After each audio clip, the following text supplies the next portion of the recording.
Welcome to study smart academy. आज की इस वीडियो में हम सीखेंगे class 10th chemistry chapter 1 chemical reactions and equations. अच्छा, लेक्चर स्टार्ट करने से पहले मैं सोच रही थी कि केमिस्ट्री सिर्फ उन लैब के बीकर्स और टेस्ट ट्यूब्स तक तो महदूद नहीं है ना। बिल्कुल नहीं। मतलब हमारी पूरी जिंदगी ही असल में केमिकल रिएक्शन से ही चल रही है। सही कह रहे हैं। जैसे पुरानी चाबियों पर जंग लगना हो या किसी डिवाइस की बैटरी का डिस्चार्ज होना, ये सब केमिस्ट्री ही तो है। हाँ, और आज हम इन्हीं सब बेसिक चीज़ों को अनपैक करेंगे। तो सबसे पहले बात करते हैं उन तब्दीलियों की जो हम मैटर यानी मादे में देखते हैं। बुनियादी तौर पर दो किस्म की तब्दीलियां होती हैं, एक फिजिकल चेंज और दूसरा केमिकल चेंज। राइट। तो फिजिकल चेंज एक बहुत सिंपल आइडिया है ना। इसमें किसी चीज की स्टेट यानी हालत, साइज या शक्ल बदल जाती है, पर वो अंदर से वही मटेरियल रहती है। बिल्कुल, जिसके मेन पॉइंट्स ये हैं कि कोई नया मादा यानी सब्सटेंस नहीं बनता और ये काबिले वापसी यानी रिवर्सिबल होती हैं, जैसे बर्फ का पिघलना या पानी का जमना। और अगर पानी को उबाल दें तो भाप बन जाएगा, और भाप को ठंडा करें तो वापस पानी, यानी कोई नया कंपाउंड नहीं बना। नमक का पानी में सोल्यूशन बनाना भी फिजिकल चेंज ही है। सही पकड़ा। लेकिन यहाँ एक सवाल आता है, इलेक्ट्रिक बल्ब का रोशन होना क्या है? वेट, अगर मैं अपने कमरे का बल्ब ऑन करूं तो उससे एकदम हीट और रोशनी निकलने लगती है। ये तो देखने में बिल्कुल एक नए इफेक्ट जैसा लगता है। तो क्या ये फिजिकल चेंज है या केमिकल? हाँ, ये बहुत कॉमन कंफ्यूजन है स्टूडेंट्स में। देखें, जब इलेक्ट्रिसिटी उस बल्ब के फिलामेंट से गुजरती है तो वो फिलामेंट सिर्फ गर्म होकर चमकने लगता है। जैसे ही हम स्विच ऑफ करते हैं, वो ठीक पिछली ठंडी हालत में आ जाता है। अच्छा, यानी फिलामेंट के एटम्स ने मिलकर कोई नया केमिकल नहीं बनाया। एग्जैक्टली। इसको ऐसे सोचो, अगर मैं एक कागज को फोल्ड करके एक जहाज बना लूं, तो वो फिजिकल चेंज है। मैं उस फोल्ड को खोलकर वापस प्लेन कागज बना सकता हूं। और अगर मैं उसी कागज को आग लगा दूं तो वो जलकर राख बन जाएगा। अब मैं उस राख और धुएं को मिलाकर दोबारा कागज तो नहीं बना सकती। ये केमिकल चेंज हुआ क्योंकि टोटली एक नया सब्सटेंस बन गया। बिल्कुल, और ये इरिवर्सिबल है। इसकी और मिसालें हैं, जैसे कार्बन का जलना, जहां कार्बन और ऑक्सीजन मिलकर ऐश या कार्बन डाइऑक्साइड बनाते हैं। लोहे को जंग लगना, दूध से दही बनना या खाना पकना, ये सब केमिकल चेंजेस हैं। तो इन्हीं केमिकल चेंजेस को हम साइंस की ज़बान में केमिकल रिएक्शंस कहते हैं। सही। हाँ, वो अमल जिसमें कोई मादा तब्दील होकर नई खुसूसियात के साथ एक नया मादा बनाता है, केमिकल रिएक्शन कहलाता है। चलो, इसको एक विजुअल लैब एक्टिविटी से देखते हैं जो बहुत अहम है, मैग्नीशियम रिबन की एक्टिविटी। ओ यस, इसमें हम 2 सेंटीमीटर लंबा मैग्नीशियम का एक टुकड़ा लेते हैं, लेकिन जलाने से पहले उसको सैंड पेपर यानी रेगमार से रगड़कर साफ किया जाता है। मेरे ख्याल से स्टूडेंट्स अक्सर एग्जाम्स में ये स्टेप भूल जाते हैं। ये साफ करना इतना ज़रूरी क्यों है? क्योंकि जब मैग्नीशियम हवा में ओपन रखा रहता है तो एटमॉस्फेयर की ऑक्सीजन उसकी सरफेस के साथ रिएक्ट करके मैग्नीशियम ऑक्साइड की एक तह बना देती है। ये इम्प्यूरिटीज की तह एक रुकावट है। अगर सैंड पेपर से रगड़कर इसे हटाया ना जाए तो खालिस मैग्नीशियम सामने नहीं आएगा और रिएक्शन ठीक से स्टार्ट ही नहीं होगा। सही, पुरानी रुकावट हटाओ ताकि असल रिएक्शन हो सके। Makes perfect sense. फिर जब हम उस कंप्लीटली साफ मैग्नीशियम को आग दिखाते हैं तो वो आम लकड़ी की तरह नहीं जलता। एकदम डैज़लिंग वाइट फ्लेम, यानी आंखों को चुंधिया देने वाला सफेद शोला निकलता है। और जलने के बाद वो किस चीज में तब्दील होता है? एक सफेद पाउडर में। और वो सफेद पाउडर ओरिजिनल मैग्नीशियम तो नहीं है, वो मैग्नीशियम ऑक्साइड है। हवा में मौजूद ऑक्सीजन और मैग्नीशियम के रिएक्शन से बनता है ये। अगर हम इसका रिएक्शन मॉड्यूल देखें तो ये होगा 2Mg + O2 और एरो के बाद आएगा 2MgO। बिल्कुल, इसमें ऑक्सीजन गैस ने मैग्नीशियम के सॉलिड एटम्स के साथ जुड़कर एक नया बॉन्ड बना लिया है। यही केमिकल रिएक्शन है, नए बॉन्ड्स बनना और पुराने टूटना। ये बॉन्ड टूटना और बनना बिल्कुल लेगो ब्लॉक्स जैसा है। जैसे एक स्पेसशिप का लेगो सेट हो, आप उसको तोड़ें और उन्हीं ब्लॉक से एक नया घर बना लें। ब्लॉक्स वही हैं पर उनका नया स्ट्रक्चर बन गया। बहुत अच्छी मिसाल है। अब आते हैं केमिकल रिएक्शन की खुसूसियात पर। हमें कैसे पता चलेगा कि कोई रिएक्शन एक्चुअली हुआ है? चलिए जिंक और सल्फ्यूरिक एसिड की मिसाल लेते हैं। अच्छा, अगर हम एक बीकर में डाइल्यूट सल्फ्यूरिक एसिड लें और उसमें सॉलिड जिंक के छोटे टुकड़े डाल दें, तो इसकी इक्वेशन कुछ ऐसे बनेगी: zinc solid plus dilute H2SO4, और एरो के बाद प्रोडक्ट्स बनेंगे ZnSO4 aqueous plus H2 gas. यानी जिंक सल्फेट और हाइड्रोजन गैस। इसमें ऑब्जर्वेशंस क्या होंगी? पहली बात, जिंक का रंग नीलगून खाकस्तरी यानी ब्लू ग्रे से सफ़ेद हो जाता है। दूसरा, इसमें से गैस का इखराज होता है, यानी हाइड्रोजन गैस के बबल्स निकलते हैं। तीसरी बात, जिंक ने एसिड से मिलकर सॉल्ट बना लिया। और चौथी अहम बात, बीकर का टेम्परेचर चेंज हो जाता है। तो इसका मतलब है केमिकल रिएक्शन की 4 अहम निशानियां होती हैं। पहली गैस का इखराज, दूसरी हालत यानी स्टेट में तब्दीली, तीसरी निशानी रंग में तब्दीली और चौथी टेम्परेचर में तब्दीली। इनमें से कुछ भी हो तो रिएक्शन हो रहा है। सही कहा आपने। अब मसला ये है कि इन रिएक्शंस को पूरे अल्फाज में लिखना बहुत लंबा काम है, इसलिए हम केमिकल इक्वेशंस यूज करते हैं। अगर A और B मिलकर C और D बनाते हैं तो इसे फॉर्मूलाज की शक्ल में लिखा जाता है: A plus B arrow C plus D। यानी जो मादे आपस में मिलते हैं उन्हें रिएक्टेंट्स कहते हैं और इन्हें लेफ्ट हैंड साइड पर प्लस के निशान के साथ लिखते हैं। और जो नए मादे बनते हैं वो प्रोडक्ट्स कहलाते हैं, जिन्हें राइट हैंड साइड पर लिखा जाता है। दरमियान में एक एरो होता है जो प्रोडक्ट्स की तरफ इशारा करता है और रिएक्शन की सिमत बताता है। एक और चीज, इक्वेशन लिखते वक्त ब्रैकेट्स में उनकी हालत यानी स्टेट्स लिखी जाती हैं। सॉलिड के लिए S, लिक्विड के लिए L, गैस के लिए G और एक और सिंबल बहुत कॉमन है AQ यानी एक्वस सॉल्यूशन। एक सवाल यहाँ बनता है कि प्योरली लिक्विड यानी L और एक्वस यानी AQ में क्या फर्क है? ये कंफ्यूजन अक्सर होती है। L का मतलब है कि वो चीज़ अपनी असली हालत में लिक्विड या पिघली हुई है, जैसे खालिस पानी। लेकिन AQ यानी एक्वस का मतलब है कि वो मादा पानी में हल किया गया है। पानी में घुला हुआ नमक एक्वस होगा, जबकि पिघला हुआ नमक लिक्विड होगा। ओह अच्छा, ये फर्क क्लियर होना ज़रूरी था। और हाँ, अगर कोई गैस पैदा हो रही हो तो उसे ऊपर वाले एरो से, और अगर कोई रसूब यानी प्रेसिपिटेट बन रहा हो तो उसे नीचे वाले एरो से जाहिर करते हैं। बिल्कुल। अब कंडीशंस की बात करते हैं। बाज़ दफ़ा रिएक्शन अपने आप नहीं होता, उसे थोड़ा पुश चाहिए होता है, जैसे प्रेशर, टेम्परेचर या catalyst.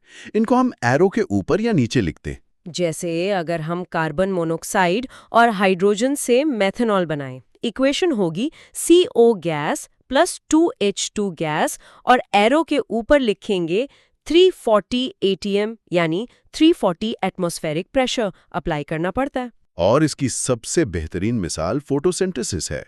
6CO2 aqueous plus 6H2O और एरो के ऊपर बायोलॉजिकल सनलाइट और नीचे क्लोरोफिल लिखा जाता है। इसके बगैर C6H12O6 यानी ग्लूकोज और ऑक्सीजन नहीं बन सकती। बिल्कुल। अब आते हैं इक्वेशंस को बैलेंस करने की तरफ। ये बहुत इंटरेस्टिंग टॉपिक है। असल में law of conservation of mass कहता है कि केमिकल रिएक्शन में मादा ना तो पैदा किया जा सकता है और ना ही तबाह किया जा सकता है। इसका मतलब है कि लेफ्ट साइड पर मौजूद रिएक्टेंट्स का टोटल मास राइट साइड के प्रोडक्ट्स के टोटल मास के बराबर होना चाहिए, यानी दोनों तरफ हर एलिमेंट के एटम्स की गिनती सेम होनी चाहिए। जैसे 2H2 plus O2 arrow 2H2O या फिर N2 plus 3H2 arrow 2NH3। और जिंक वाली इक्वेशन थी Zn plus 2HCl arrow ZnCl2 plus H2। ये सब बैलेंस्ड है, पर जो नॉन बैलेंस्ड होती हैं उन्हें बैलेंस करने के तरीकों को हिट एंड ट्रायल मेथड कहते हैं। हाँ, चलिए इसको एक मुश्किल इक्वेशन पर अप्लाई करते हैं।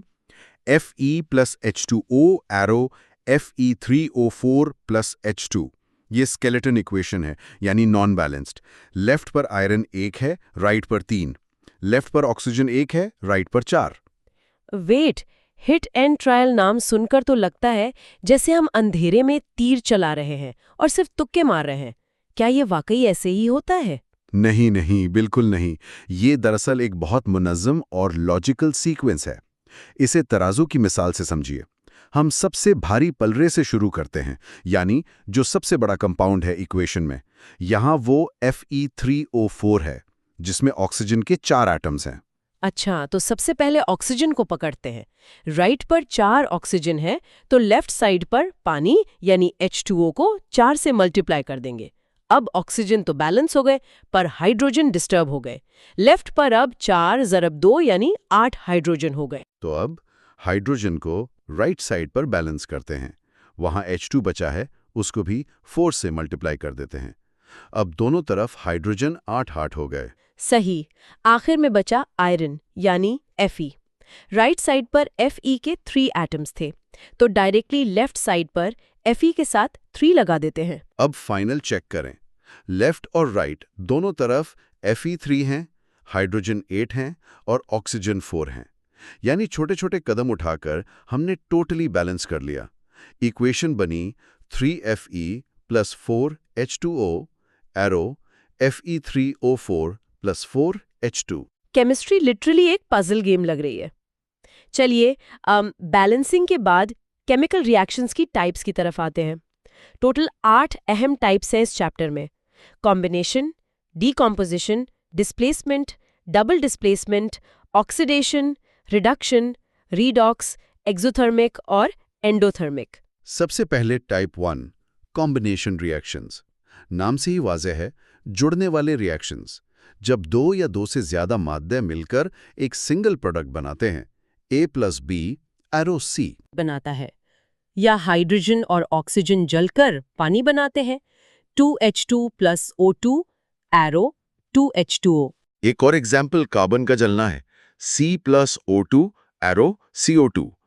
और एक प्रैक्टिकल मिसाल, कैल्शियम ऑक्साइड यानी क्विक लाइम जब पानी से मिलता है, CaO solid + H2O liquid arrow CaOH whole twice aqueous. इसे स्लेग्ड लाइम कहते हैं। अच्छा, इस स्लेग्ड लाइम वाली एग्जाम्पल में रियल वर्ल्ड का एक जादू छुपा है, वाइट वॉशिंग यानी दीवारों पर सफेदी करना। हम यही स्लेग्ड लाइम दीवार पर पेंट करते हैं ना? बिल्कुल। और दीवार पर लगने के बाद ये हवा की कार्बन डाइऑक्साइड के साथ आहिस्ता आहिस्ता रिएक्ट करता है। इक्वेशन कुछ ऐसी है, CaOH whole twice aqueous + CO2 gas arrow CaCO3 solid + H2O। यानी कैल्शियम कार्बोनेट बन जाता है, और सफेदी के 2-3 दिन बाद ये CaCO3 दीवार पर एक शानदार चमकदार फिनिश देता है। और मजे की बात यह है कि मार्बल का केमिकल फॉर्मूला भी CaCO3 ही है। आपने पानी जैसा पेंट लगाया और कुछ दिन बाद दीवार मार्बल जैसी बन गई। ये वाकई एक मैजिक ट्रिक लगती है। अब आते हैं टाइप 2 पर, डीकॉम्पोजिशन रिएक्शंस। ये पहली टाइप का उलट है। इसमें एक बड़ा कंपाउंड टूटकर 2 या ज़्यादा सादी चीज़ों में तकसीम होता है, A, B arrow A + B। इसे तोड़ने के लिए हीट, लाइट या इलेक्ट्रिसिटी की ज़रूरत होती है। अगर हीट यूज करें तो वो थर्मल सेक्शन है, जैसे फेरस सल्फेट को हीट करना। 2FeSO4 सॉलिड को हीट करने से मिलता है Fe2O3 solid + SO2 gas + SO3 gas. एक कंपाउंड 3 हिस्सों में टूट गया। और कैल्शियम कार्बोनेट यानी लाइमस्टोन को हीट करें तो CaCO3 टूटकर CaO और CO2 बनाता है। ये क्विक लाइम सीमेंट इंडस्ट्री में बहुत काम आता है। तीसरा थर्मल रिएक्शन लेड नाइट्रेट का है। 2PbNO3 होल ट्वाइस को हीट करें तो 2PbO सॉलिड, 4NO2 गैस और O2 गैस बनती है। सही। और दूसरा तरीका फोटोलाइसिस है, यानी रोशनी से टूटना। ये old school black and white photography में यूज होता था। सफेद सिल्वर क्लोराइड पर सूरज की रोशनी पड़े तो वो टूट जाता है। 2AgCl सनलाइट में 2Ag सॉलिड और Cl2 गैस देता है। बिल्कुल। और सिल्वर ब्रोमाइड भी ऐसे ही बिहेव करता है। 2AgBr सनलाइट में 2Ag और Br2 गैस बनाता है। तीसरा तरीका है इलेक्ट्रिसिटी से तोड़ना, यानी इलेक्ट्रोलिसिस। अगर पिघले हुए सोडियम क्लोराइड में से करंट गुजारें तो वो सोडियम मेटल और क्लोरीन गैस में टूट जाता है। 2NaCl लिक्विड इलेक्ट्रिसिटी से 2Na और Cl2 बनता है। ब्रिलियंट। अब चलिए टाइप 3 और 4 की तरफ। ये डिस्प्लेसमेंट और डबल डिस्प्लेसमेंट है, यानी जगह तब्दील करने वाले रिएक्शंस। सिंगल डिस्प्लेसमेंट में एक एलिमेंट दूसरे को उसके कंपाउंड से निकाल बाहर करता है। A plus BC arrow AC plus B। यहाँ रिएक्टिविटी का असूल चलता है। जो ज्यादा रिएक्टिव एलिमेंट है वो कमजोर वाले को हटा देता है। मिसाल के तौर पर लोहे की कील को कॉपर सल्फेट के नीले सॉल्यूशन में डालें, लोहा कॉपर से ज्यादा ताकतवर है। ये तो ऐसे ही है जैसे कोई ताकतवर बॉडी बिल्डर किसी कमजोर आदमी को कुर्सी से उठा दे और खुद वहां बैठ जाए। लोहा कॉपर को उठा फेंकता है। सही मिसाल है। इक्वेशन देखें, Fe solid plus CuSO4 aqueous arrow FeSO4 aqueous plus Cu solid. Iron ने कॉपर की जगह ले ली, लोहे की कील ब्राउन हो जाती है और सॉल्यूशन का नीला रंग मध्यम पड़ जाता है। और इसके अलावा जिंक और लीड भी कॉपर से ज्यादा रिएक्टिव हैं। जिंक प्लस CuSO4 बनाता है ZnSO4 प्लस Cu, और लेड यानी Pb प्लस CuCl2 बनाता है PbCl2 प्लस Cu। सही कहा। अब टाइप 4 देखते हैं, डबल डिस्प्लेसमेंट। इसमें दो कंपाउंड्स अपने आयंस का आपस में तबादला करते हैं। AB plus CD arrow AD plus CB। अच्छा, ये तो ऐसे हुआ जैसे दो कपल्स आपस में डांस कर रहे हों और अचानक अपने पार्टनर्स तब्दील कर ले। हाँ, बहुत ऐप्ट मिसाल है। जैसे सोडियम सल्फेट और barium chloride, Na2SO4 aqueous plus BaCl2 aqueous बनाता है 2NaCl aqueous plus BaSO4 solid. ये बेरियम सल्फेट जो बना है, ये पानी में घुलता नहीं है, बल्कि सफेद रसूब यानी व्हाइट प्रेसिपिटेट बन जाता है। और एसिड बेस का रिएक्शन भी तो इसी में आता है ना, सोडियम हाइड्रोक्साइड और हाइड्रोजन क्लोराइड का। हाँ, NaOH plus HCl arrow NaCl plus H2O। Ion तब्दील हुए और नमक और पानी बन गया। एक और एग्जाम्पल है, लीड नाइट्रेट में पोटेशियम आयोडाइड डालें तो लीड आयोडाइड का पीला रसूब बनता है PbNO3 twice aqueous plus 2Ki aqueous arrow PbI2 solid plus 2KNO3 aqueous. Perfect. अब हम केमिस्ट्री की टाइप्स 5 और 6 पर आते हैं, जो बहुत कॉमन है, ऑक्सीडेशन और रिडक्शन। ऑक्सीडेशन बहुत बेसिक कॉन्सेप्ट है, किसी चीज में ऑक्सीजन का शामिल होना या हाइड्रोजन का निकल जाना। बिल्कुल, जैसे कॉपर को गर्म करें तो उस पर स्याह तह चढ़ जाती है। 2Cu प्लस O2 हीट करने पर 2CuO बनता है, ये ऑक्सीडेशन है। या सोडियम में ऑक्सीजन ऐड हो तो 2Na plus O2 arrow 2NaO यानी सोडियम ऑक्साइड। मैग्नीशियम के जलने में 2Mg plus O2 arrow 2MgO, ये भी ऑक्सीडेशन हुई क्योंकि ऑक्सीजन ऐड हो रही है। और हाइड्रोजन निकालने की मिसालें देखें। हाइड्रोजन सल्फाइड यानी H2S जब O2 से रिएक्ट करता है तो 2H2O प्लस 2S बनता है। यहाँ सल्फर से हाइड्रोजन निकल गया, तो ये भी ऑक्सीडेशन है। यह हाइड्रोक्लोरिक एसिड और मैंगनीज डाइऑक्साइड का reaction 4HCl plus MnO2 arrow MnCl2 plus 2H2O plus Cl2। इसमें भी HCl से हाइड्रोजन निकल रहा है। उसके बाद आती है रिडक्शन। ये ऑक्सीडेशन का बिल्कुल उलट है, यानी किसी माध्यम में हाइड्रोजन का शामिल होना या ऑक्सीजन का निकल जाना। जैसे अगर उसी गरम काले कॉपर ऑक्साइड पर हाइड्रोजन गैस गुजारी